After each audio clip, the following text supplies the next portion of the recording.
Let's move to the Knicks bench, talking about Immanuel Quickley. He had a couple of shots in the fourth quarter. I thought really helped the Knicks, and then he got pulled, and then Thibodeau went with a different lineup. But with Quickley, I mean, CP, are you surprised with what you're seeing right now? What are you thinking when you look at Quickley?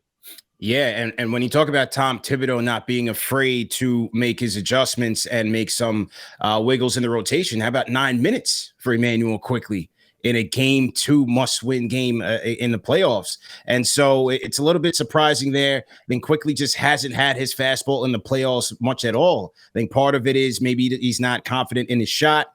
Seems like on some of his drives, a lot of the defenders are beating him to his spots. Not sure if it's a lack of fresh legs. So I think Quickley needs a bit of a refresh. I think these days off could help him. Maybe the Knicks need to look at maybe having him move off the ball a little bit more and get him in more catch and shoot situations to see if his confidence can increase in that way. And hopefully you get him going there. But overall, just has been lackluster on the offensive side for Quickley.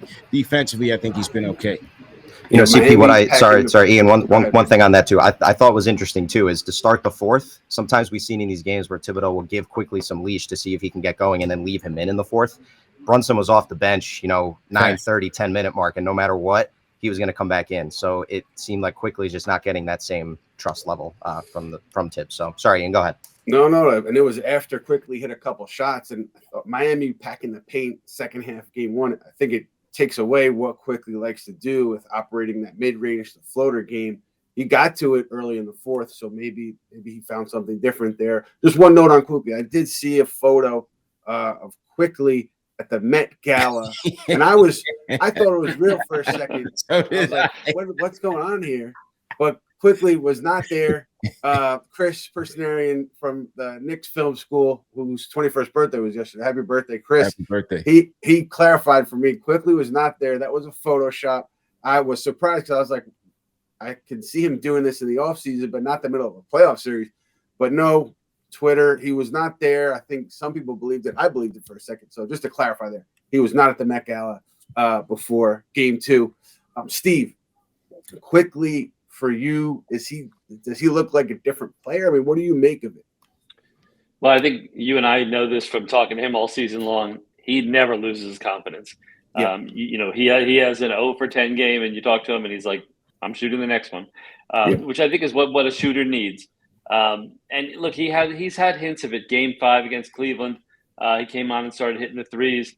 And last night, I like what he did because they were packed in the zone, and rather than settling, he did get the Knicks in the fourth quarter going with a couple of kind of floaters heading towards the rim, opening things up a little bit. But look, I think what we've seen here is Thibodeau does not give up a minute in these games. If he has to play Randall, Brunson, Hart, 47 minutes, he's shown he'll do that. He's going to go with the guys that he thinks give him the best chance every minute. And just as he tells the players, not to let a possession go by, I don't think he does that as a coach. I don't think he's willing to let a guy, float and find his way. I think every possession to Thibodeau is important, and that means less opportunity for Quickley, less opportunity for Obi. They're going to go with their best every minute they can.